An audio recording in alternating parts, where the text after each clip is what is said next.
8 de abril de 1943. 8.200 metros sobre Rouen, Francia. El primer teniente alemán Ralf Ermichen miraba a través de la cabina cristalina de su Focke-Wulf 190 y no podía contener la risa. Abajo, subiendo torpemente hacia su formación, venían las siluetas más ridículas que había visto en toda la guerra. Los americanos nos han enviado botellas de leche voladoras, transmitió a su compañero de ala, sin poder ocultar su burla. Eran los Republik P-47 Thunderbolt. 16 de ellos, haciendo su debut en combate sobre Europa ocupada. Enormes y torpes. Casi cómicos a los ojos de los veteranos alemanes. Con sus fuselajes gordos como barriles, alas que parecían demasiado pequeñas para sus cuerpos masivos, y hélices gigantescas, estos cazas americanos de 7 toneladas parecían más bien camiones voladores que máquinas de combate. Los pilotos alemanes, acostumbrados a los elegantes Spitfire británicos y los ágiles cazas soviéticos, literalmente se burlaban. ¿Cómo esperaban los americanos que estos monstruos gordos pudieran pelear contra los refinados cazas de la Luftwaffe? Pero lo que Ermichen no sabía, lo que ninguno de esos pilotos alemanes circulando como lobos podía imaginar, era que estaban presenciando la llegada del arma que destruiría sistemáticamente a la fuerza de cazas alemana. Porque dentro de esas alas anchas, había algo esperando. Algo letal. 8 ametralladoras Browning calibre 50. 3.400 proyectiles listos para disparar. Una cadencia de fuego combinada de 6.000 balas por minuto. Suficiente poder de fuego concentrado para partir un Messerschmitt por la mitad en menos de 2 segundos. En 18 meses, esas botellas de leche voladoras se transformarían de objeto de burla en instrumento de terror absoluto. El sonido de sus 8 ametralladoras sincronizadas se convertiría en la pesadilla que despertaba a los pilotos alemanes empapados en sudor frío. Y hoy, vas a descubrir exactamente cómo sucedió. Como la lógica industrial americana derrotó a la brillantez táctica alemana. Como cantidad y calidad se fusionaron en superioridad aplastante.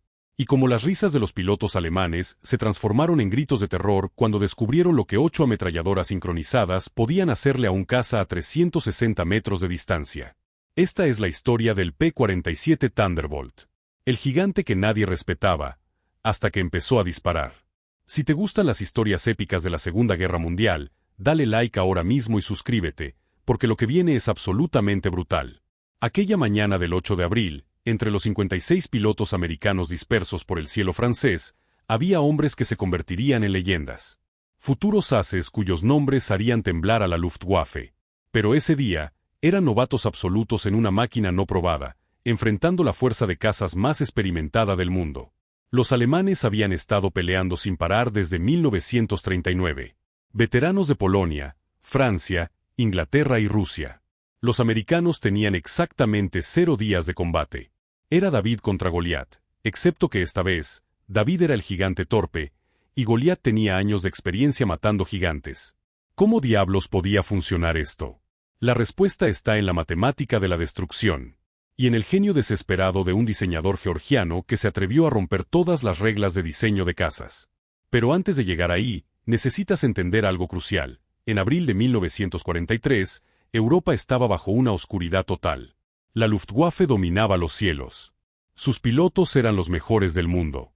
Sus tácticas, letales. Sus máquinas, probadas en batalla. Y entonces llegaron los americanos con sus monstruos voladores. El mayor Donald Blakesley, comandando el 335º Escuadrón de Caza esa mañana, era veterano del Escuadrón Águila. Había volado Spitfire con la RAF. Sabía algo que sus hombres aún no entendían. Sobrevivir en el P-47 requería olvidar todo lo que creía saber sobre combate aéreo. Porque el Thunderbolt no era un caza convencional. Era una ruptura radical con todo el pensamiento de diseño de cazas. Mientras los alemanes habían perseguido interceptores ligeros optimizados para trepar y girar, los americanos habían creado algo sin precedentes. Un destructor de alta altitud que usaba masa, potencia y poder de fuego para reescribir las reglas de la guerra aérea. Los alemanes estaban a punto de recibir una lección de ingeniería americana. Una lección impartida con plomo caliente a 880 metros por segundo. Y créeme, sería una lección que nunca olvidarían. Junio de 1940. Mientras los cazas alemanes barrían Francia, Alexander Kartveli, el diseñador jefe georgiano de Republic Aviation, recibió especificaciones urgentes del Ejército del Aire estadounidense.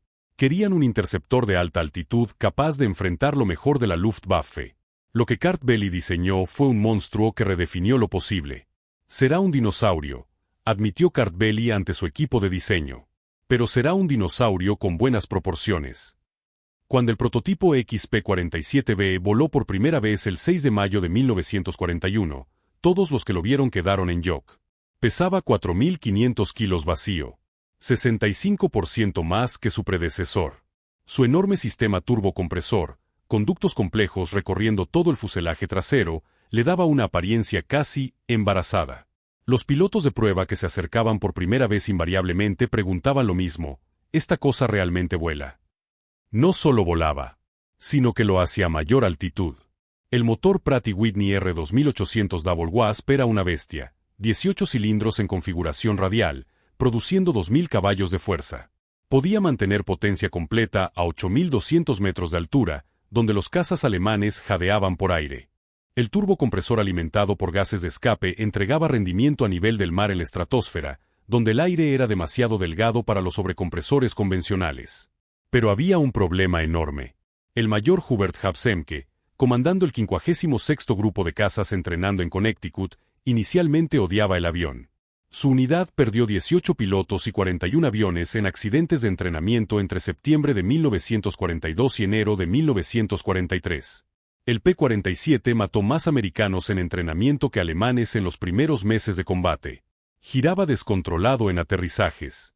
Se volcaba en despegues. Y se zambullía con tal entusiasmo que los pilotos descubrieron la compresibilidad. Sus controles se congelaban cuando ondas de choque se formaban en las alas. Era una viuda negra con alas. Pero los que lo dominaban descubrían algo extraordinario. El teniente Robert Johnson, un granjero de Oklahoma que se convertiría en uno de los mejores ases americanos con 27 victorias, describió su primer vuelo.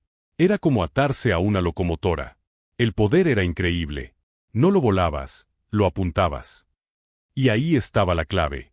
El P-47 no era un caza para hacer piruetas elegantes. Era como un martillo volador. Un destructor de alta velocidad. Un tanque aéreo con la potencia de una locomotora. Abril y mayo de 1943. Los primeros encuentros de combate confirmaron cada prejuicio alemán. Los P-47 no podían girar con los Focke-Wulf 190. No podían trepar con los Messerschmitt 109. No podían igualar su manejo ágil en altitudes medias. Los pilotos de la Luftwaffe desarrollaron rápidamente tácticas para explotar estas debilidades. Atacar desde abajo donde los pesados Thunderbolts luchaban, forzar combates giratorios donde la agilidad importaba más que el poder de fuego. El Hauptmann Joseph Pip Springer, comandante del JG-26, reportó a la central tras su primer encuentro. El nuevo caza americano es carne para el matadero. Vuela como un camión, gira como un tren de carga y trepa como una vaca preñada. Nuestros muchachos los llaman Indianer, gordos fingiendo ser guerreros. Las estadísticas parecían confirmar la confianza alemana. En su primer mes de operaciones, los grupos de cazas americanos perdieron 14 Thunderbolts por solo 3 derribos alemanes confirmados. La RAF, observando desde sus escuadrones de Spitfire, sugirió discretamente que los americanos reconsideraran su elección. Los pilotos británicos bromeaban que la mejor maniobra evasiva en un P-47 era desabrocharse y correr por la espaciosa cabina. Pero algo extraño estaba sucediendo en esos encuentros tempranos que la inteligencia alemana no notó. Los P-47 que eran derribados habían absorbido castigo increíble antes de caer. Un avión regresó de una misión del 4 de mayo con 21 agujeros de cañón y más de 100 impactos de ametralladora. Daño que habría desintegrado un Messerschmitt o Spitfire. El motor radial masivo, sin sistemas vulnerables de refrigerante, ignoraba impactos que habrían detenido en seco un caza refrigerado por líquido. Y más importante, cuando los P-47 sí ponían sus armas en el objetivo, los resultados eran catastróficos. La batería de armas del Thunderbolt creaba una zona de convergencia de destrucción que los pilotos alemanes nunca habían experimentado. A diferencia de las armas de calibre rifle de los cazas de principios de guerra, o los cañones con munición limitada, el caza americano podía mantener fuego sostenido por más de 30 segundos. Una eternidad en combate aéreo. 30 segundos de infierno puro. Y los alemanes estaban a punto de descubrir exactamente qué significaba estar en el lado receptor de ese infierno. 26 de junio de 1943. Lo que sucedió ese día cambiaría para siempre la percepción alemana del P-47. El segundo teniente Robert S. Johnson del 61º Escuadrón de Caza volaba en la formación de retaguardia cuando 16 Focke-Wulf 190 del JG-26, liderados por el Hauptmann Wilhelm Ferdinand Galland, ejecutaron un ataque perfecto. Vinieron desde el sol con velocidad abrumadora. El Thunderbolt de Johnson, volando al final de la formación, quedó atrapado en el fuego cruzado de múltiples atacantes. Proyectiles de cañón de 20 milímetros explotaron por todo su avión. La cabina se hizo añicos. Fluido hidráulico roció la cabina. El motor se arrancó. Fuego estalló detrás del panel de instrumentos. Johnson, herido en la nariz y pierna por metralla, intentó eyectarse. La cabina estaba trabada. Un proyectil de 20 milímetros había explotado en la pista del dosel, soldándola cerrada. Estaba atrapado en un avión moribundo a 8.000 metros de altura. Lo que pasó después desafió cada suposición sobre tolerancia al daño de combate.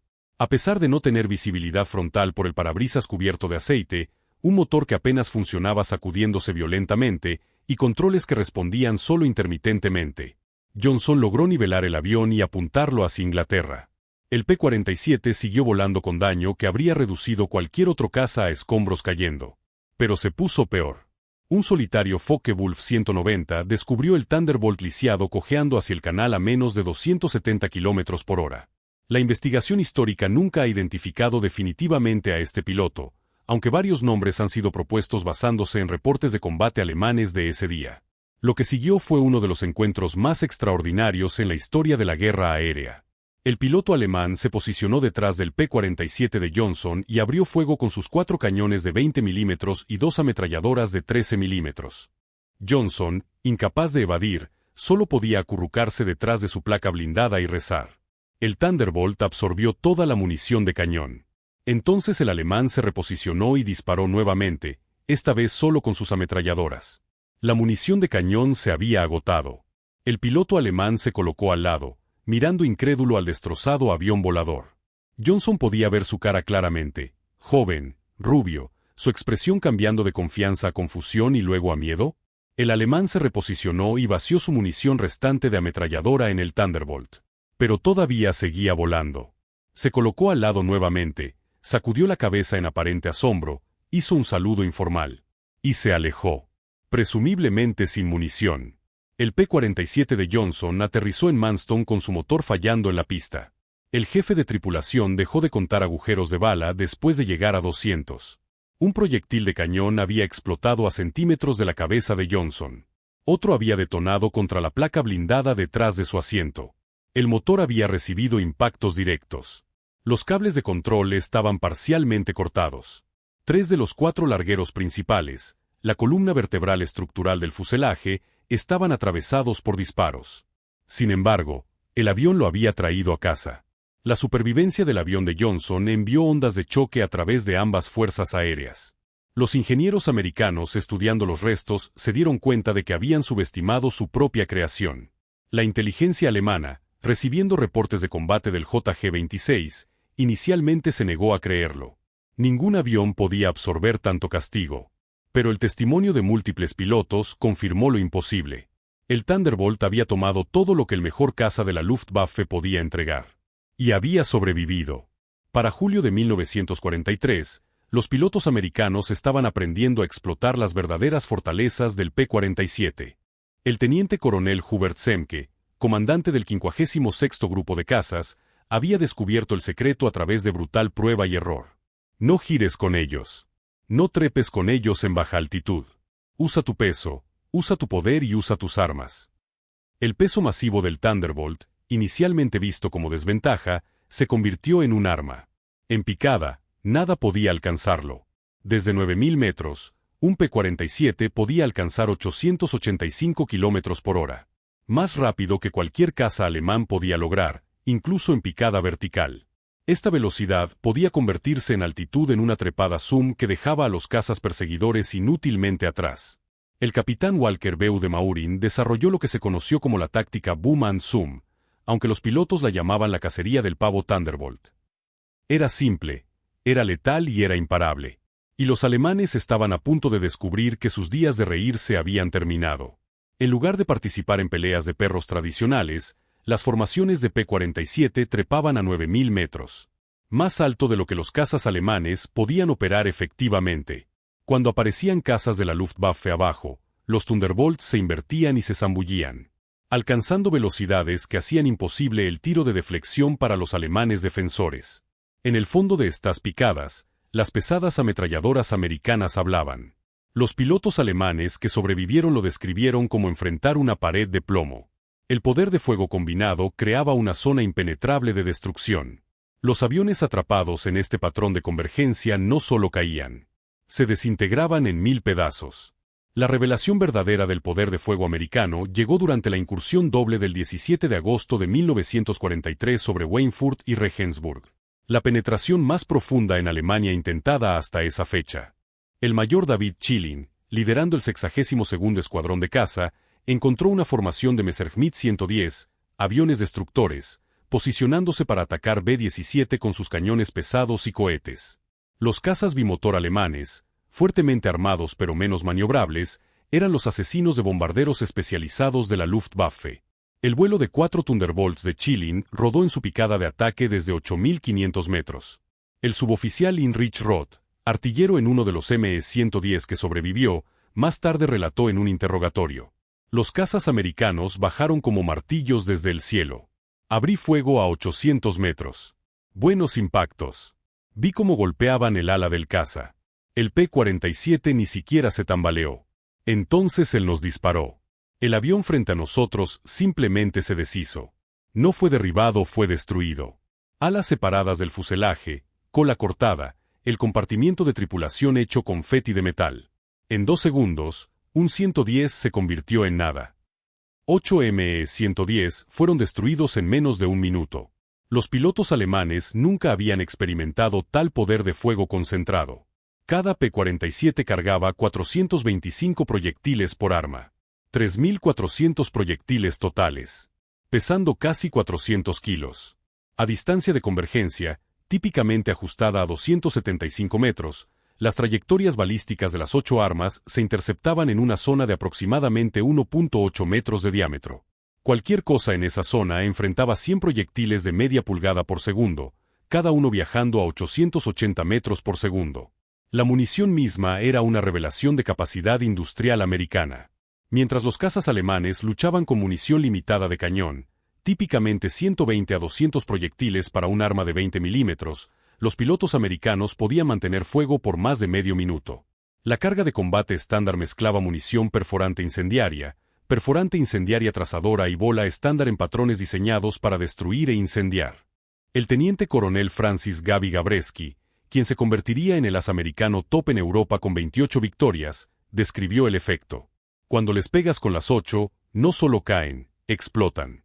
Vi un 109 literalmente partido por la mitad. La cola cayendo por un lado, la nariz y alas por otro. El piloto nunca supo que lo golpeó. Para septiembre de 1943, la Luftwaffe descubrió otra realidad aterradora sobre el P-47. Su rendimiento mejoraba dramáticamente con altitud mientras los cazas alemanes sufrían. El motor Double Wasp turbo sobrecomprimido mantenía su potencia nominal hasta 9.000 metros. Los cazas alemanes, dependiendo de sobrecompresores mecánicos de 1 o 2 etapas, veían su rendimiento degradarse significativamente sobre 7.600 metros. El primer teniente Hans Philipp, uno de los ases más exitosos de Alemania con 206 victorias, encontró esta realidad fatalmente el 8 de octubre de 1943. Liderando el JG-1 contra una formación de B-17 a 8.500 metros sobre Bremen, Philipp encontró su Focke-Wulf 190 lento y no respondía en el aire delgado. El motor BMW 801, poderoso en altitudes medias, jadeaba por oxígeno casi 10 kilómetros sobre la tierra. Cuando P-47 del 56º Grupo de Cazas se zambulleron sobre su formación desde 9.750 metros, los cazas alemanes fueron patos sentados. Robert Johnson, ahora piloto de combate experimentado camino al estatus de as, volaba a 9.450 metros cuando avistó el distintivo Focke-Wulf de Philipp con su elaborado arte de nariz. El reporte de combate de Johnson fue clínico. Abrí fuego a 275 metros, deflexión de 30 grados. Observé impactos a lo largo de todo el fuselaje. Avión enemigo explotó. No se observó paracaídas. La muerte de Philipp envió ondas de choque a través de la Luftwaffe. Si uno de sus mejores, Un hombre que había sobrevivido más de 500 misiones de combate en frentes oriental y occidental, no podía sobrevivir contra los Thunderbolts. ¿Qué posibilidad tenían los pilotos promedio? El alto mando alemán ordenó una investigación inmediata sobre las capacidades del P-47. El reporte entregado al mariscal del Reich Hermann Göring en noviembre de 1943 fue sombrío. El techo de servicio del Thunderbolt excedía 12.800 metros. Más alto de lo que cualquier caza alemán podía alcanzar. Su velocidad de picada se acercaba a la barrera del sonido.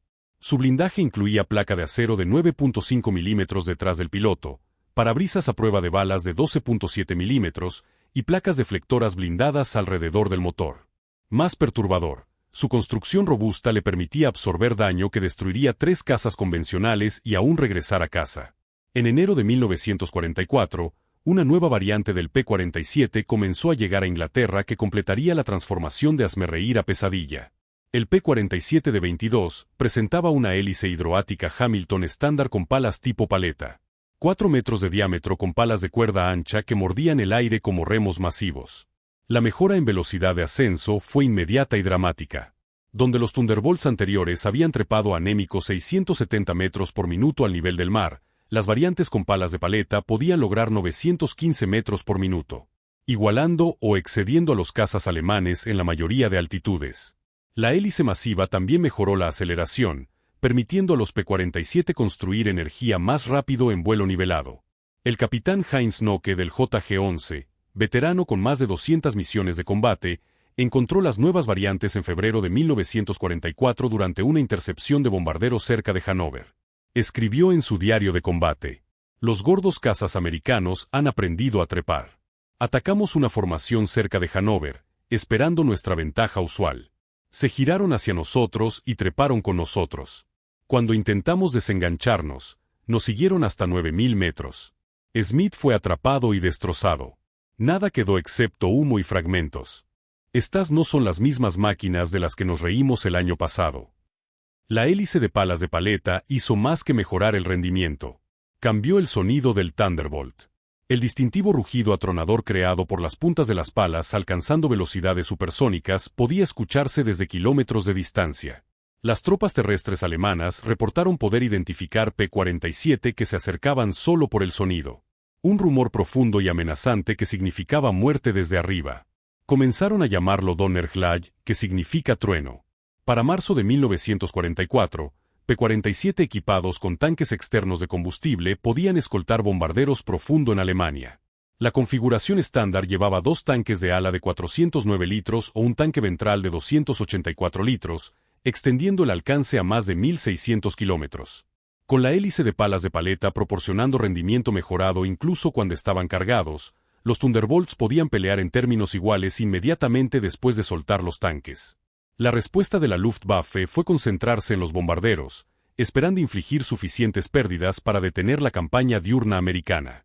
Pero esto requería volar a través de la pantalla de escolta del P-47. Una proposición cada vez más suicida. Los pilotos alemanes desarrollaron un respeto reticente que bordeaba el miedo por los grandes cazas americanos. El mayor Günther Rall, uno de los ases top de Alemania con 275 victorias, mayormente en el frente oriental, sobrevivió a un encuentro con P-47 el 6 de marzo de 1944 que lo dejó gravemente herido. Más tarde recordó en una entrevista de posguerra: los vimos sobre nosotros, siluetas gordas contra el sol. Alguien rió y dijo: aquí vienen los cerdos voladores. Nadie se reía 30 segundos después. Bajaron como una avalancha, más rápido de lo que podíamos reaccionar. El primer pase destruyó 3 de nuestros cazas. Simplemente desaparecieron, transformados en escombros ardientes. Sus armas no disparaban en ráfagas como las nuestras. Vertían corrientes sólidas de fuego. Quedar atrapado en esa corriente significaba muerte instantánea. Las misiones de escolta revelaron otra ventaja del P-47, resistencia. Mientras los cazas alemanes operaban a configuraciones de máxima potencia que consumían combustible rápidamente, los grandes radiales americanos podían crucero eficientemente en alta altitud. Los Thunderbolts podían permanecer con los bombarderos durante horas, rotando cobertura superior mientras mantenían suficiente combustible para combate y retorno. A medida que más P-51 Mustangs llegaban para asumir deberes de escolta de largo alcance en primavera de 1944, las unidades de P-47 se enfocaron cada vez más en ataque terrestre, un rol que los convertiría en la aeronave más temida del arsenal alemán. La transición comenzó en serio en abril de 1944, cuando los aliados se preparaban para la invasión de Francia. La pesada batería de ametralladoras del Thunderbolt demostró ser igualmente efectiva contra objetivos terrestres. La munición perforante incendiaria estándar podía penetrar el blindaje superior de la mayoría de vehículos alemanes, mientras el volumen puro de fuego podía destruir objetivos blandos en segundos. Una ráfaga de 2 segundos ponía 160 proyectiles de media pulgada en un área objetivo del tamaño de un camión. Pero fue la adición de bombas y cohetes lo que transformó al P-47 en un verdadero monstruo multirol. La variante de 25 podía cargar 2 bombas de 450 kilos bajo las alas y una de 227 kilos bajo el fuselaje. Una carga de bombas igual a bombarderos medianos de principios de guerra. Variantes posteriores agregaron stubs de cohetes de longitud 0 para 10 cohetes bar de 127 milímetros de alta velocidad. Cada uno equivalente a un proyectil de artillería de 105 milímetros. El coronel Hans von Lack, comandando el 125º Regimiento Panzergranadero durante la campaña de Normandía, experimentó ataques terrestres del P-47 de primera mano. Venían bajo, tan bajo que podías ver las caras de los pilotos. El sonido era aterrador, los motores rugiendo y cohetes chillando. Luego el martilleo de esas pesadas ametralladoras. Una columna de nuestros camiones simplemente dejó de existir. 20 vehículos transformados en restos ardientes en un solo pase. El efecto psicológico en los hombres fue devastador. Los llamaban jabos, cazabombarderos. Pero estos eran algo más allá. Eran artillería voladora con la precisión de francotiradores. 6 de junio de 1944. La Luftwaffe descubrió cuán completamente había cambiado el balance de poder. Más de 500 P-47 proporcionaron cobertura aérea para la invasión, creando un paraguas impenetrable sobre las playas. Los cazas alemanes que intentaron alcanzar las zonas de desembarco fueron masacrados. El primer teniente Wolfgang Fischer del JG-2, uno de solo 3 pilotos alemanes en alcanzar las playas ese día, reportó: el cielo pertenecía a los americanos. Los Thunderbolts estaban apilados desde el nivel del mar hasta 9.000 metros. Intentamos romper a través del alba. 12 cazas de nuestro grupo. Yo fui el único en regresar. Los P-47 estaban esperando en cada altitud. No podías trepar sobre ellos. No podías zambullirte bajo ellos. Sus armas convirtieron nuestros cazas en lluvia de aluminio. En las semanas siguientes al día D, los P-47 destruyeron sistemáticamente el movimiento alemán en pleno día. Las estadísticas fueron asombrosas. Solo en junio, los Thunderbolts de la 9ª Fuerza Aérea reclamaron 651 locomotoras destruidas, 3.847 camiones destruidos, 512 tanques y vehículos blindados destruidos, 4.553 vehículos de tracción animal destruidos. La Wehrmacht fue forzada a moverse solo de noche, obstaculizando severamente su capacidad de responder a los avances aliados. Los alemanes intentaron todo para contrarrestar la amenaza Thunderbolt. Reforzaron el blindaje de vehículos. Desplegaron más cañones antiaéreos. Desarrollaron nuevas técnicas de camuflaje. Nada funcionó. La combinación del P-47 de velocidad, blindaje y poder de fuego los hacía casi imparables. Incluso los temidos cañones Flak de 88 milímetros luchaban para rastrear los cazas de rápido movimiento en baja altitud. Pero aquí está lo loco: mientras devastaban Europa, el P-47 estaba simultáneamente probando su valor en el teatro del Pacífico. El 348º Grupo de Cazas operando desde Nueva Guinea descubrió que las cualidades del Thunderbolt eran perfectamente adecuadas para las vastas distancias y duras condiciones de la Guerra del Pacífico. El coronel Neil Kirby, comandando el 348º, desarrolló tácticas específicamente para el Pacífico. El 11 de octubre de 1943, Kirby lideró 4 P-47 contra 40 aviones japoneses sobre Biwak, derribando 6 aviones enemigos él mismo en una sola misión. Le valió la medalla de honor. Los japoneses, acostumbrados a pelear cazas americanos ágiles pero frágiles, no estaban preparados para la combinación del P-47 de poder de fuego y durabilidad. El as japonés Saburo Sakai, quien encontró P-47 sobre Nueva Guinea, más tarde escribió: los llamamos monstruos. Nuestros cañones de 20 milímetros, que podían destruir un P-40 con pocos impactos, parecían no tener efecto. Puse docenas de proyectiles en un Thunderbolt y lo vi volar lejos. Su fuego de retorno fue aterrador. Corrientes de balas pesadas que desgarraban aviones. El P-47N, desarrollado específicamente para el Pacífico, presentaba mayor capacidad de combustible con alas mojadas sosteniendo 352 litros cada una, extendiendo el alcance a 3.780 kilómetros. Esta variante escoltaría B-29 a Japón, probando que el caza de piernas cortas de 1943 había evolucionado en un verdadero arma de largo alcance. Pero la vindicación última del P-47 vino en sus encuentros con cazas jet alemanes. El Messerschmitt Me-262, con su velocidad máxima de 870 km por hora, debería haber sido intocable por cazas impulsados por hélice. Pero los pilotos de Thunderbolt descubrieron que podían atrapar jets en dos situaciones: durante despegue y aterrizaje, cuando los jets eran más vulnerables, y en picadas de alta velocidad desde altitud. 27 de noviembre de 1944. El teniente coronel John C. Meyer del 352º Grupo de Cazas se convirtió en uno de los primeros pilotos en derribar un Me-262 con un P-47. Zambulléndose desde 8.500 metros, el Thunderbolt de Meyer alcanzó velocidades acercándose a 800 km por hora. Lo suficientemente rápido para atrapar al jet en vuelo nivelado. El piloto jet, confiado en su ventaja de velocidad, nunca vio el P-47 zambulléndose hasta que las armas de Meyer abrieron fuego a 365 metros. El reporte de combate de Meyer anotó: el avión enemigo se desintegró bajo fuego. Piezas grandes, incluyendo ambos motores, se separaron del fuselaje. El piloto no escapó. El fuego concentrado de 8 calibre 50 probó ser más efectivo de lo que anticipamos contra aviones jet. Para principios de 1945, variantes P-47M especializadas fueron desplegadas específicamente para contrarrestar jets alemanes y bombas volantes B-1. Con inyección de agua metanol aumentando la potencia a 2.800 caballos de fuerza y aerodinámica refinada, estos Thunderbolts definitivos podían alcanzar 756 km por hora en vuelo nivelado a 9.000 metros. Lo suficientemente rápido para interceptar incluso jets bajo ciertas condiciones. El mayor George Bostwick, comandando el 63º Escuadrón de Cazas equipado con P-47M, derribó 2 Me-262 en marzo de 1945. Su reporte táctico enfatizó poder de fuego sobre velocidad.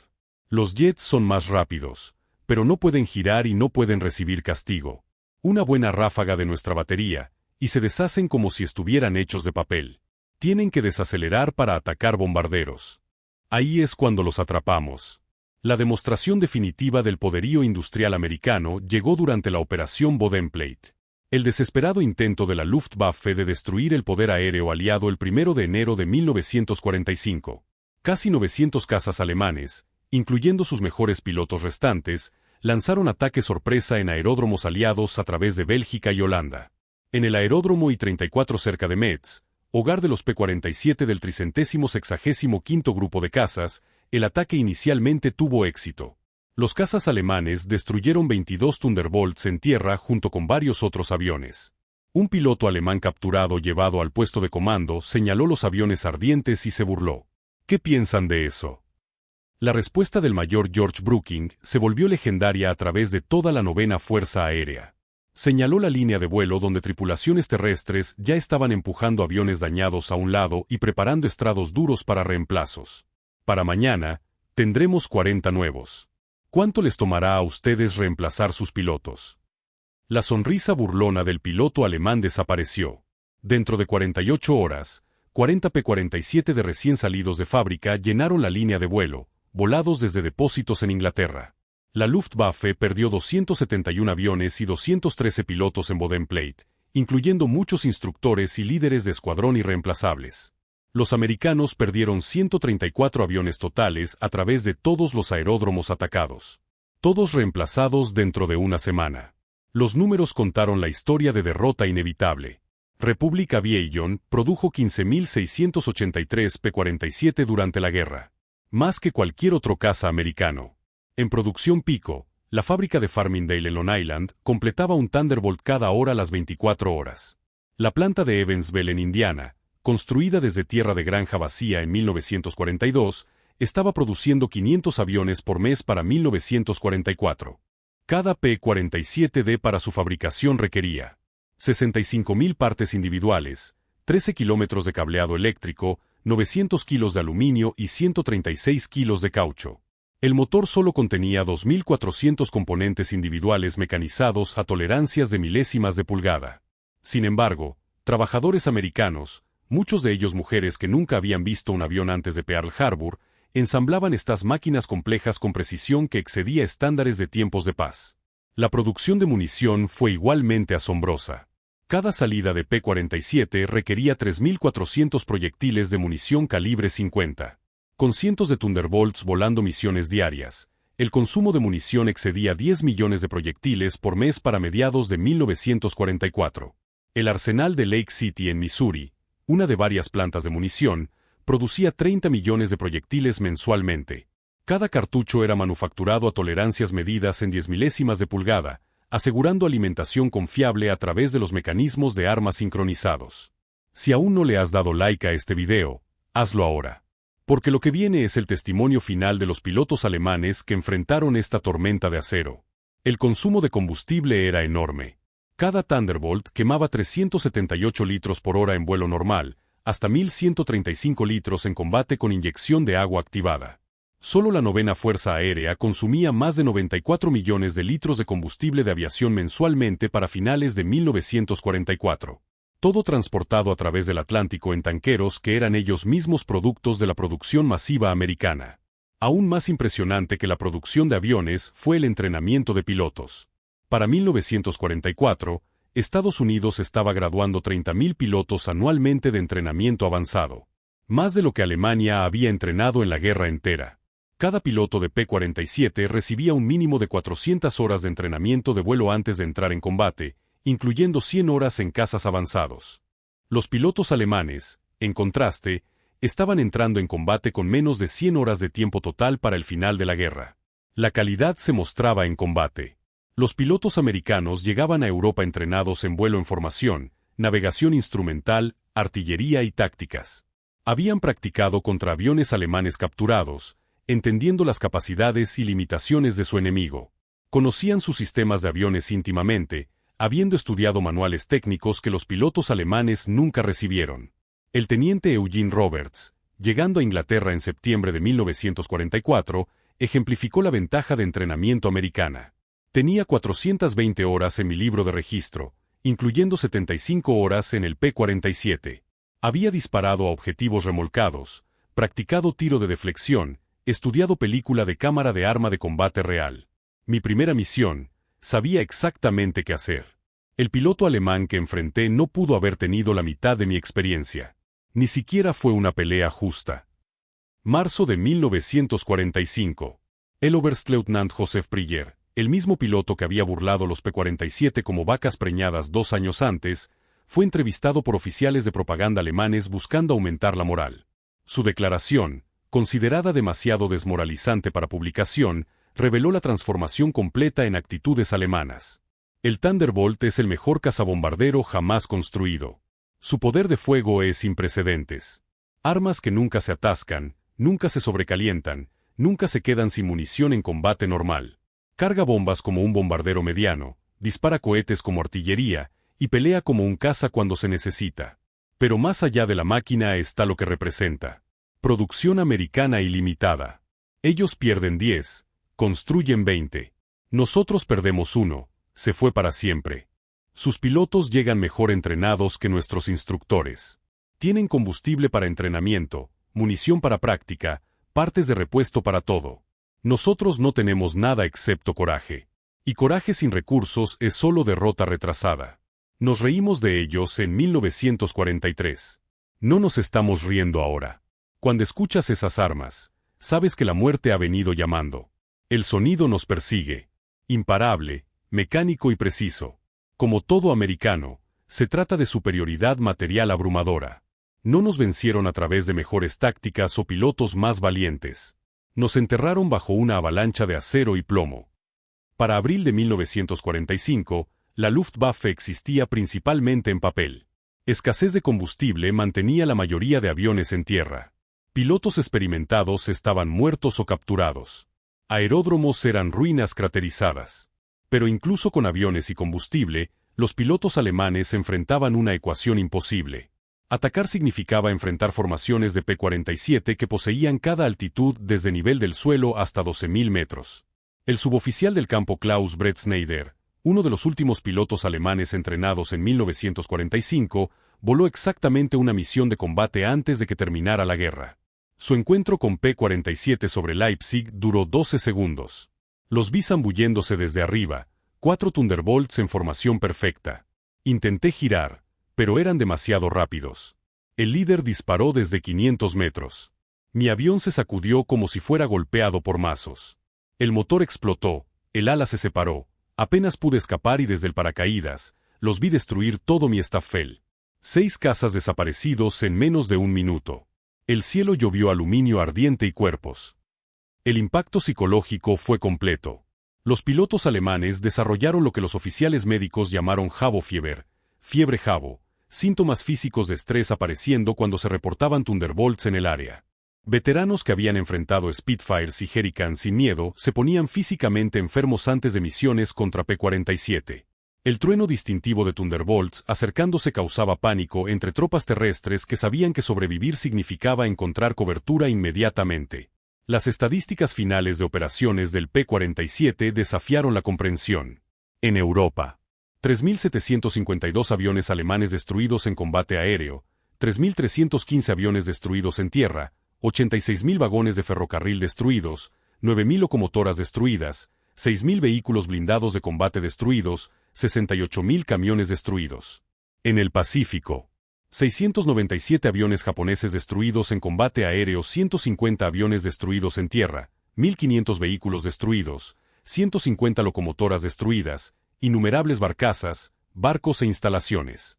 Solo la 9ª Fuerza Aérea, principalmente equipada con P-47, voló 213.873 salidas de combate, lanzó 120.000 toneladas de bombas, disparó 135 millones de proyectiles de munición y lanzó 60.000 cohetes. Las unidades Thunderbolt lograron una proporción de derribos de 4.6 a 1 en combate aéreo mientras mantenían la tasa de pérdida más baja de cualquier cazabombardero aliado. Detrás de estos números yacía el costo humano.